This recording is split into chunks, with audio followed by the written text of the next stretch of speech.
गजाननं भूतगणातिसेवितं कपित्थजम्बूफलचारुभक्षणम् उमासुतं शोकविनाशकारकम् नमामि विघ्नेश्वरपादपङ्कजम्।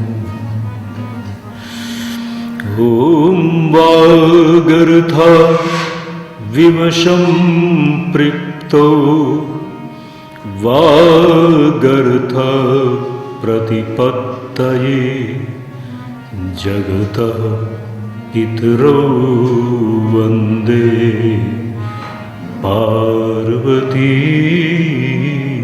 परमेश्वरौ। ओम श्रीमद्देवी भागवत कथा का 9 दिन का ये अनुष्ठान आज आप तृतीय दिवस की कथा में प्रवेश करने जा रहे हैं।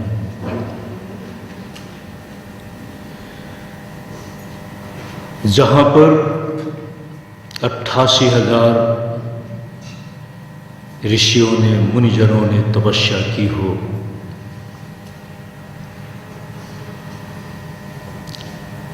उस पवित्र भूमि नैमिषारण्य में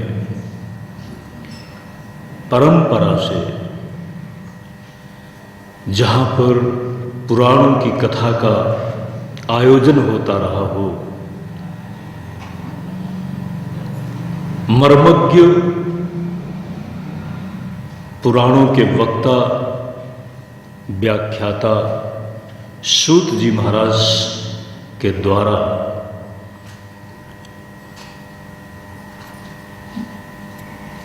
बहुसंख्यक ऋषिमुनि मंडली का प्रतिनिधित्व करते हुए शौनक जी के प्रश्न पर कथा प्रारंभ हुई। तृतीय दिवस की कथा में हम सूत जी महाराज के द्वारा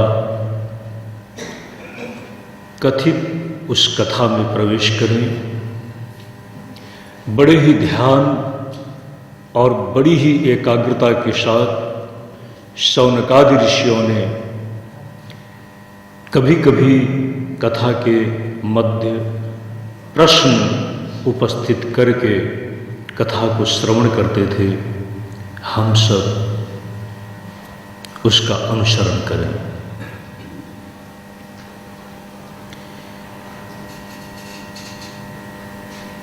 देवी जिसको विश्व माता के रूप में बताया गया, मूल प्रकृति के रूप में जिसका वर्णन किया गया, जो सर्व कारण रूपा है, ब्रह्मा विष्णु और भगवान शंकर की भी वह नियामिका है। इस सृष्टि के साथ जिसने सृजन का कार्य भगवान ब्रह्मा को दिया, पालन का महान कार्य भगवान विष्णु को दिया और पुनः नई सृष्टि हो, विकास के नए आयाम चारों तरफ विस्तारित हों, इसके लिए संहार का महाकर्म भगवान शंकर को दिया,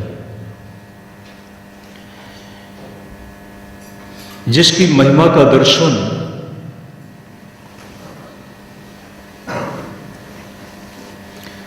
ब्रह्मा जी के अंतर मन में प्रश्न उठता रहा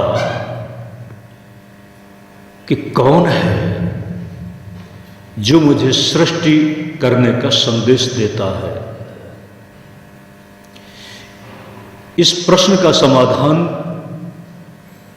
वह अकेले नहीं किंतु भगवान विष्णु और शंकर के साथ देवी की कृपा से ही प्राप्त करते हैं।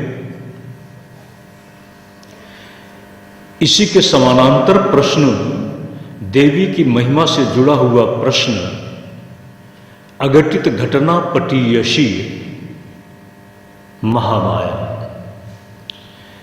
भगवत पाद आचार्य शंकर के शब्दों में महाअद्भुता, ये महाअद्भुत है, अनिर्वचनीय, पराश शक्तिर विविधैव श्रूयते। परम महिमा का व्याख्यान देवत्रय भी नहीं कर सका। हम सब अपनी अपनी सीमित मति से, बुद्धि से यत् किंचित उसकी ही कृपा से कुछ कह सकें तो एक बड़ी बात होगी। आपको यदि कोई पकड़ना चाहता है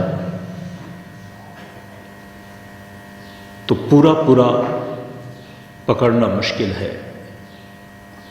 कोई भी आपको पूरा नहीं पकड़ सकता। जब भी आप किसी की पकड़ में आएंगे, आंशिक रूप से ही पकड़े जा सकते हैं। अगर बाहों में कोई आपको बांध ले तो भी आप बहुत कुछ बाकी रह गया, लेकिन किसी की आप अंगुली पकड़ लेते हैं तो भी कहा जाता है कि मैंने पकड़ लिया। अंगुली का पकड़ना आंशिक पकड़ना है, लेकिन फिर भी अंश और अंशी का अविनाभाव संबंध है। अंश की पकड़ के साथ भी अंशी मान लेता है कि आपने मुझे पकड़ लिया, और आप भी मान लेते हैं, समझ लेते हैं कि मैंने आपको पकड़ लिया। लेकिन वह तभी पकड़ में आ सकता है, तभी बुद्धि की पकड़ में आ सकता है, तभी वह दृष्टि के साक्षात्कार में आ सकता है, तभी वह अंतःकरण में उद्भासित हो सकता है जब वह अपनी खुद कृपा कर दे। उपनिषद वाक्य को हम इस संदर्भ में साक्ष्य के रूप में लें। यमई वेश वृडुते, जिसको वह खुद चाहता है, जिस रहस्यमयी शक्ति का निर्वचन करना शब्दों से संभव नहीं है।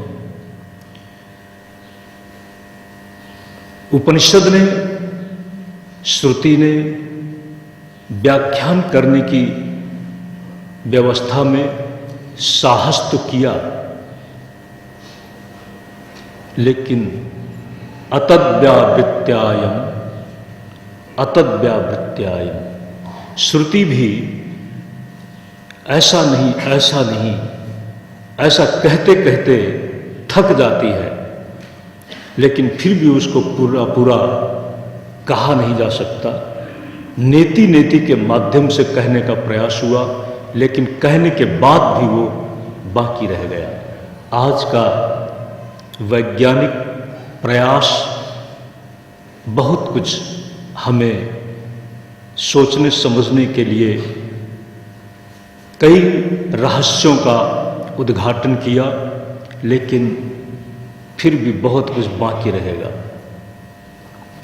आप सबने समुद्र देखा है, दूर की बात जाने दो, सूरज को आप तो नहीं जान सकते, और सूरज को जानने के लिए यदि मैं आपको कहूं तो वो नासमझी होगी। लेकिन सागर के किनारे तो आप जा सकते हैं, सूरज के पास भी पहुंचना बड़ा मुश्किल है। इसलिए सूरज की बात न करके मैं केवल आप जहां जा सकते हैं, जिसके तट में जा सकते हैं, जिसमें प्रवेश कर सकते हैं, उस सागर की बात जरूर करूंगा।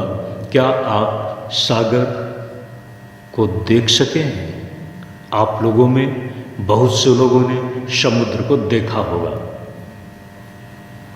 देखा है? हाँ। कितनी दूर तक देखा है? क्या जितना आपने देखा है समुद्र उसके बाद भी है? तो जब आपने देखा है तो पूरा तो देखा नहीं। समुद्र के एक छोर पर, एक किनारे पर आप खड़े हैं, लेकिन समुद्र की सीमा कहां तक गई है?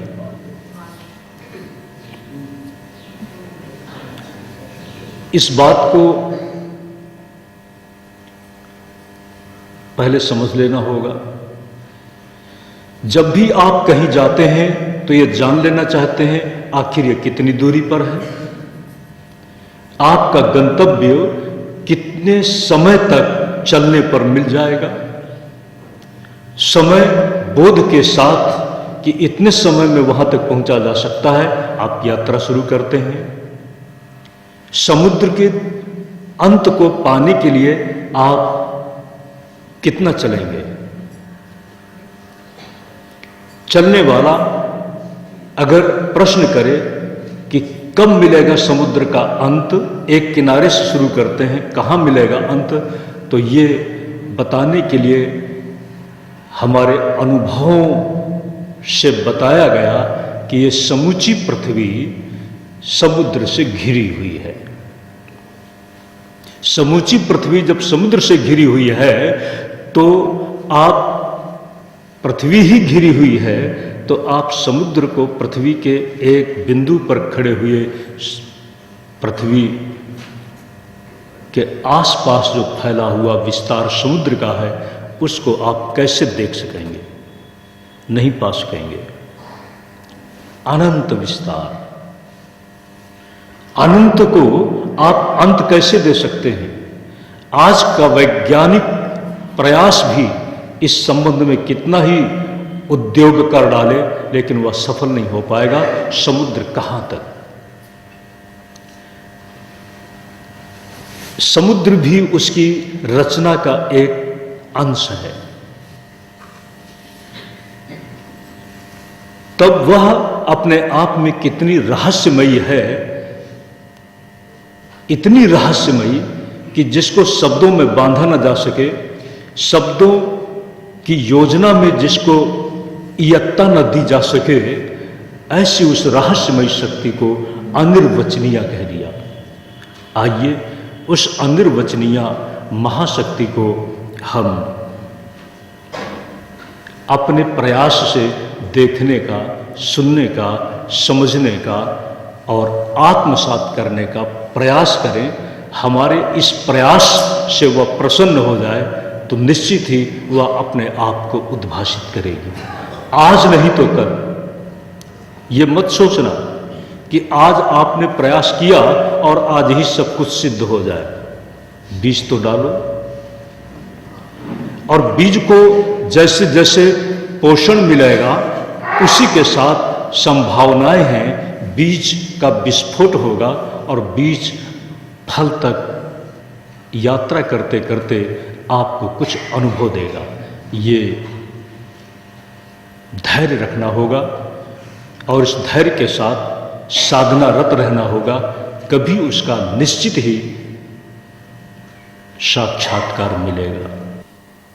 महाशक्ति के मुख्य मंत्र में ऐन बीज की साधना की।